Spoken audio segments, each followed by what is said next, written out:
Welcome to Talking Funny Cars, and boy, do we have a special episode today. A living legend, a true legend, a great funny car driver, a drag racing entrepreneur. Billy Meyer, welcome to the show. Thank you very much. Appreciate it. You're very excited to be here. I've loved the first, eight episodes, 5 episodes? I forgot what it is. There's a lot of them. Yeah, well, we're enjoying it. We're enjoying getting the word out there, and all the funny car drivers have been on our show so far have raced at your track, and we sure love the Motorplex. But I want to rewind a little bit. I grew up a drag racing fan, specifically nitro funny car, and I can remember at a young age, watching Diamond P Sports. Well, first off, if you're a drag racing fan, it would have to be a funny car. Yeah, that's right. I'm just saying. Tell me about that era. In general, what was that era like? I mean, that had to just been, that's the Mecca, I think. Those. Well, I thought it was. That's how I got in. That's why I got into it. I lucked out. Mine was a fluke story, how I got in. But, I'm 18, driving, I'm 16, got my funny car license. But, I also, you have to remember, I was 13 years younger than most of the guys. 10 to, I'm 13 years younger than Perdone. Yep. Right. So, relative to that, say Beetle and McCullough and all the guys. So I'd looked up to them too. That's really funny, but I don't really look up to many people but God. But so, I had that same issue when I started, oh, this is cool, but it also helped my adrenaline, to show them that, I was one of them. Yeah. Yeah. They were motivators for you. Oh yeah, absolutely. And, you mentioned all those big names, but you're in that category. And don't forget that, right? So when you're racing those guys, or let's talk about, you watched them. You knew what cars they had. You knew what engines they had. Did you model your program after one of them? No, I didn't. But when I was getting out of high school, the Ed Pink racing engines, Pink had been the supercharger guy too. Had been the big thing, and he had a pretty much a go-to program that you could buy a motor, kind of like Pro Stock ended up with, and so I had this bet with my dad, because we just raced regionally and stuff, and I was the worst student in the world because I never went to school, which makes you a worse student. But it makes you a great entrepreneur. Yeah, and so I had a bet with my dad for a short block, an Ed Pink engine short block, if I made an A. What a bet. In English. And I'd never made an A in school in my life. I did make an A, which I got that engine. That's great. And so I ended up, so then I got out of high school, got that engine, and within about 6 weeks, I'd bought out my partner, who I was partners with when we were just, regional match racers. Sure. And so that's, so I kind of had an engine program to start with, which is why I did so good in the first few races till I blew it up. Yeah, that happens, right? Well, you just replace it, buy another one, right? And I'm sure that's what you did. We had the first, so that goes to another story. Which is the U.S. Nationals of '74. Okay.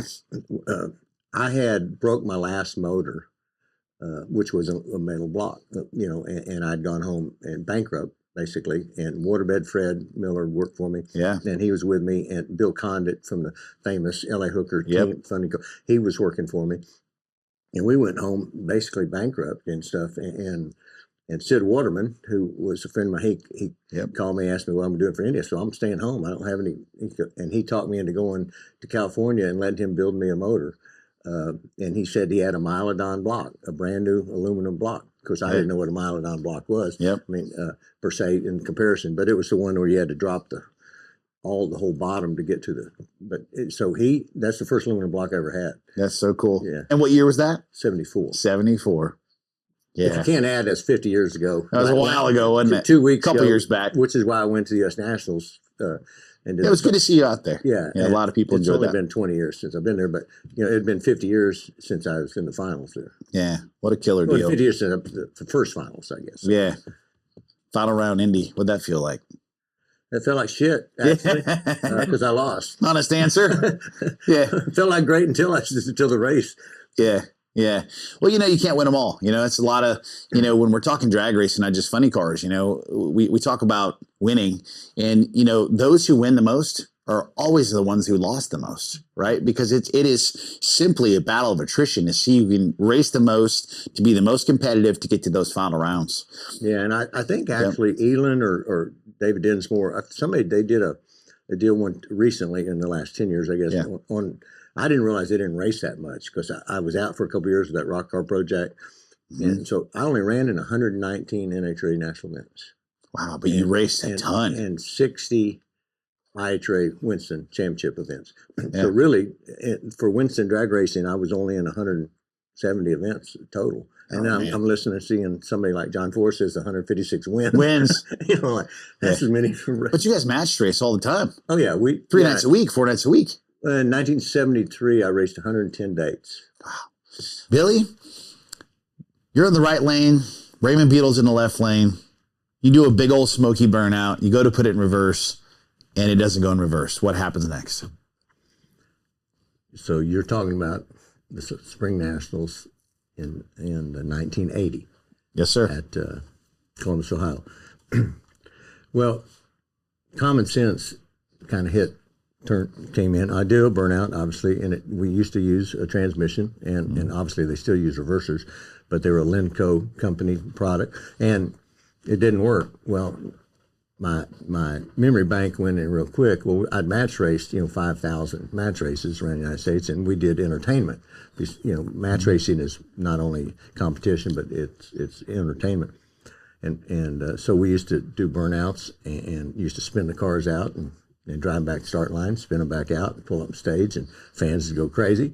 Yep. And so when it didn't go in reverse, and I'm in second place in the points, and I'm thinking, this sucks. So I obviously just my memory bank went into effect, and I pulled over to the side and hit the throttle, spun it out, and drove back to start line.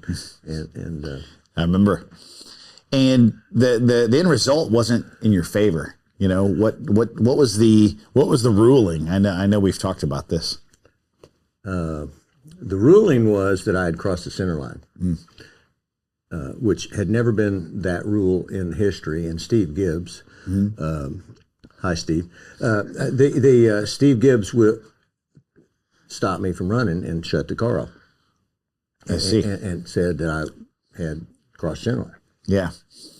Well, you did, but it was before the tree was activated. It was before the race, no question. Yep. Which is why 3 races later, when John Collins in the JVC car at Brainerd did a burnout and with the smoke coming out of the windows, lost where he was and crossed the center line in the burnout. And when he stopped, he backed up and got back in his lane, and they let him run. And that was the rule we always lived by.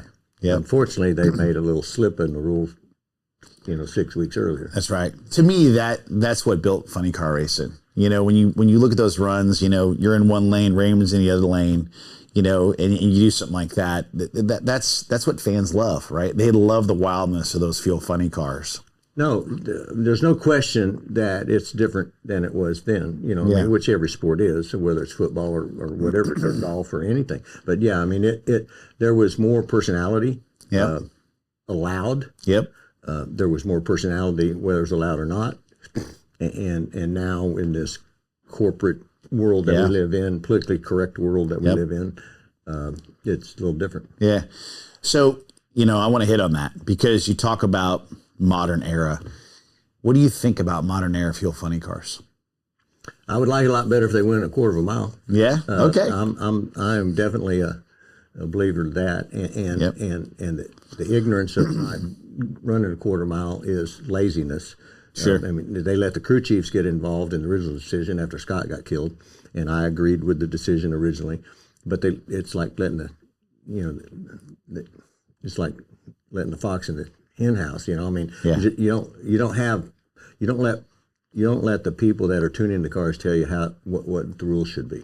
My whole life, I've gotten caught up in the fact that they want to control things based on certain rules, and I don't care if you have 50,000 horsepower, because the way to control a race car is coefficient of friction, right? And that is the tire. That's why the concrete racetrack works better than asphalt, because there's more tire adhering to the bottom, which is why I built a concrete racetrack, right? And so the easiest thing to do is worry about coefficient of friction. So if you make a tire that's, whether it's an inch narrower or grows 3 inches less, then you fix the problem and you quit worrying about what the crew chiefs think. Yeah, because the last point of contact in the entire equation is the racetrack and the tire. Yeah, so that's why all of it can be controlled. That's by why tire. they don't go much quicker than they did when I raced in the first 60 feet, right? Because they were already at the edge of coefficient of friction, which y'all have figured out, brilliantly over the last years, is how to keep that coefficient of friction and how to keep that acceleration going.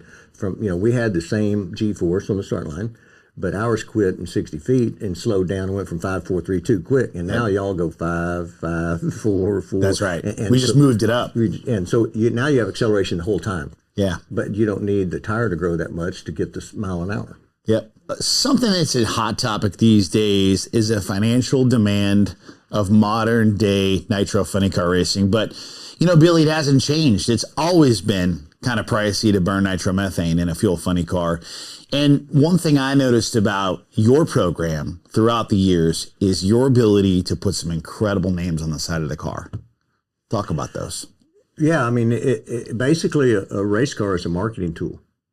I mean, that's basically what it is. It's whether it's no different than the guy with the logo on his PJ shirt, or whether it's on the highway, on the sign, or in a commercial. It's a marketing tool. You had Hawaiian Tropic, you had 7-Eleven. I mean, you brought names into the sport that were unheard of, and some of them still have never been back. Don't ask me why that. How'd you do it? I mean, how did you get on the phone with the CEO or the chief procurement of Hawaiian Tropic? I mean, that was a big brand, still is. So I was partners with Burt Reynolds and Hal Needham on the rocket car to break the sound barrier. I see. In the 70s, and I got to be friends with them, and they were smart. My dad's company was the largest sales training goal setting company in the world, and so I grew up in a sales mentality, not in a racing mentality.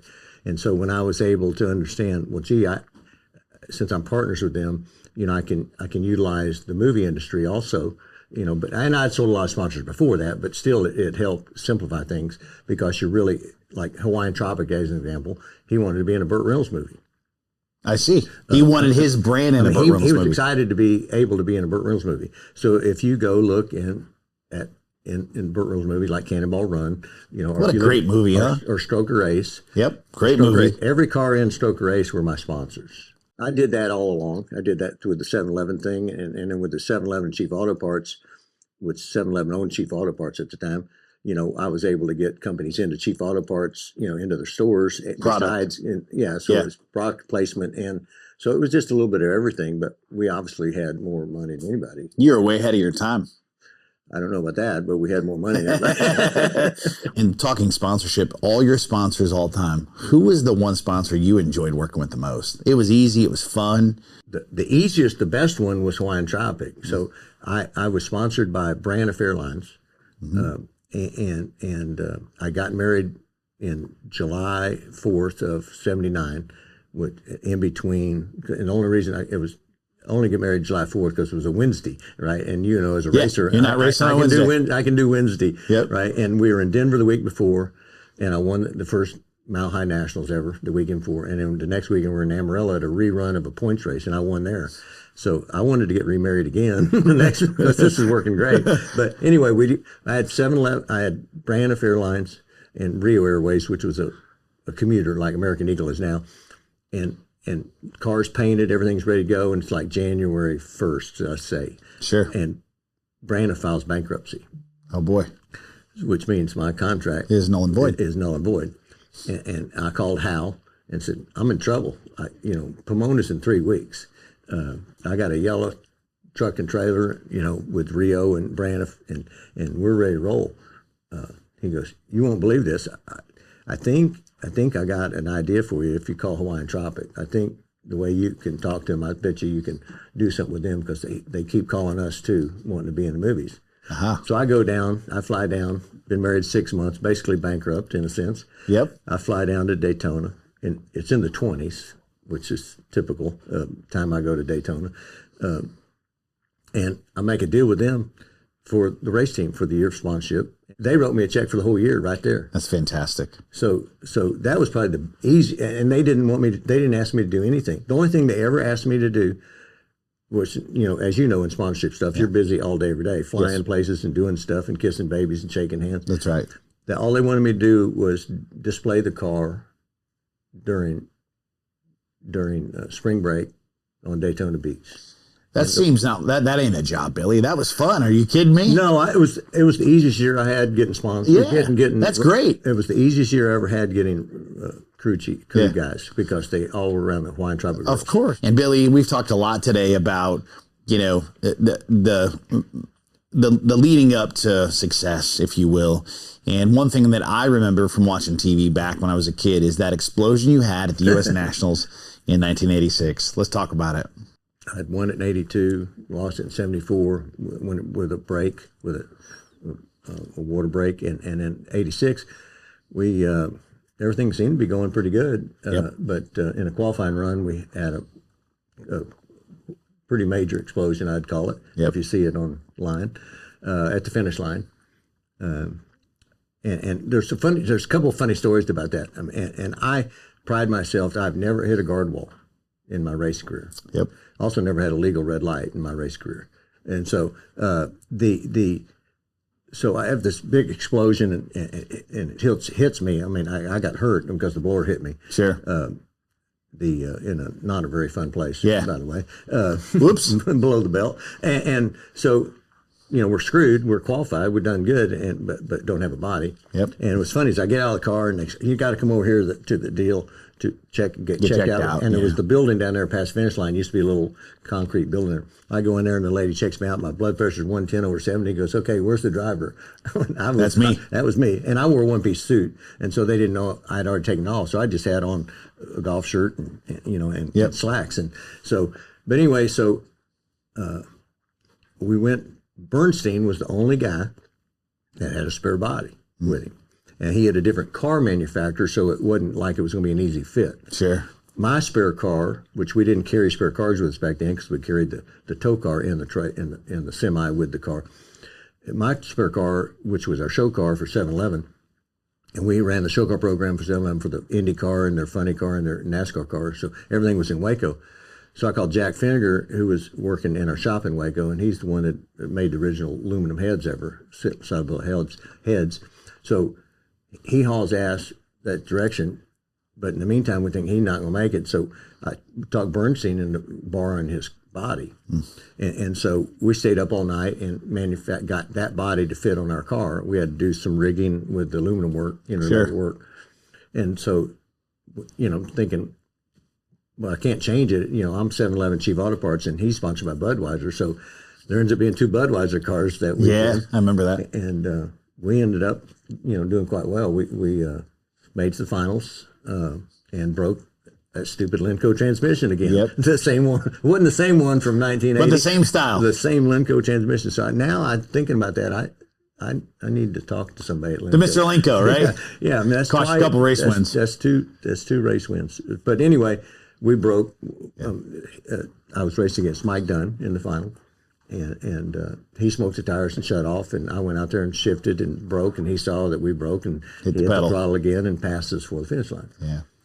Yeah, that happens. Billy, you had a lot of great people to work for you. You mentioned you stayed up all night working on that body. There must have been a few guys there, and one thing I know for sure is that a lot of men that you hired and put through your school of nitro funny car mechanics, if you will, mechanicking and tuning, became NHRA crew chiefs. One of them was my former crew chief, Mike Cougar. And that's amazing, right? You helped grow the sport in that way. Yeah, I had some amazing employees. I used to have a nickname called Hire and Fire Meyer when I was younger, because I didn't really put up with much shit. But because it's my life, it's not their life. And so, but I had some amazing, and it's amazing to me.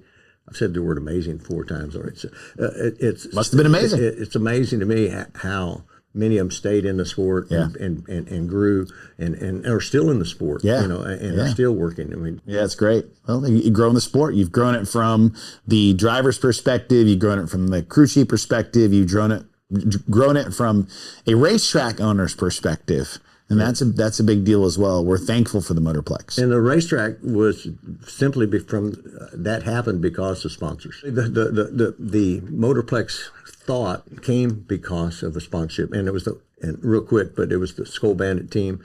We first, our partners with Burt Reynolds, Hal Needham. We go to Daytona for their first NASCAR race, and we're in the suites. We have caviar and champagne, and of course, and then we go to Englishtown, New Jersey. How about it? In July at 105 degrees with no suites and no bathrooms, all porta potties, and they flying in their Gulfstream, and you know what? They never came back, and I lost the sponsorship after, and I'd never lost a sponsorship. I lost that sponsorship. It's probably the only one I ever lost. And I left a lot of them because I didn't get enough money the next year. But that was the reason. It was like, we're a big league sport in a little league ballpark. Yeah. That was my thought after they left, and that's kind of what made me start wanting to build a Motorplex. Yeah, because the Motorplex really was the first real deal, what I would consider modern day super track. Yeah, and funny is the I'm an amenities guy, so it has to take care of the sponsors, have to take care of the racers, got to take care of the spectators, right? And the sponsors, and so I had this theory, and I always wanted to one up everybody. Maybe it's being a Texan, but so I went to Texas Stadium and counted their bathrooms at the Cowboy Stadium in Irving. And I built one more bathroom. One more than that. Yeah, I love it. I could sit there on the news and say, we got more bathrooms in Texas Stadium. Love it. Because nobody even had bathrooms. Yep. And y'all been waiting for the Funny Car Fast Five, and so here it is. Billy Meyer, who is your favorite funny car driver of all time? Me. Well, of course it is. Who else would it be? It shouldn't be anybody else. Come on. And what's your favorite funny car of all time? That's got to be one of yours as well. Are you kidding me? My favorite funny car of all time would have been our 82 car that we ran nitrous with. Got it. And, boy, another trick question. What's your favorite track? Let me think. Obviously, I can even say as a driver, the Motorplex. Yep. So I'm 2 for 2. Yep, there you go. 2 for 2. You ever notice this is about me now? Yeah, that's right. And that's okay. That's what we talk about on Talking Funny Cars. And this may not be at the Motorplex, but let me stop you real quick. Yes, sir. As far as drivers, there are drivers that are really good drivers, yep. and there's drivers that are drivers, yep. and then there's drivers that aren't drivers. Yep. And so if you really say favorite driver, I could probably, if we extended this, I would probably give you a couple of pretty good names. Go ahead. Well, obviously Prudhomme was a great driver. Yep. Raymond Beadle was a great driver. Yep. Kenny Bernstein was the worst driver and became one of the best drivers. Yep. All because of his crew changed him around. But he went from what I would say, and John Forrest both, came from being not good drivers. The crews helped them and trained them. They were not natural drivers, but they ended up being 2 of the best drivers in history. Agreed.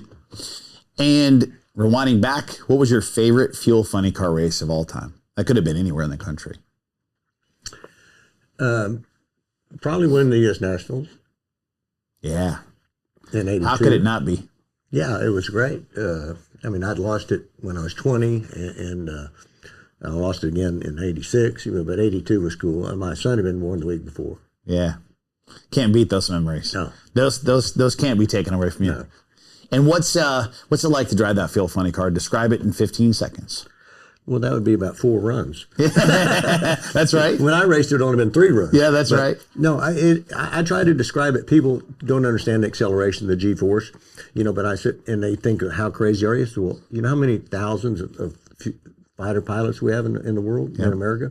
And they do stuff that we couldn't even think about doing. Yep. And so it is, and people, the main question people always ask you is, what's it feel like? How fast it go? So actually, it's in slow motion, as you know. It is. I mean, it is. Slows everything down. Everything.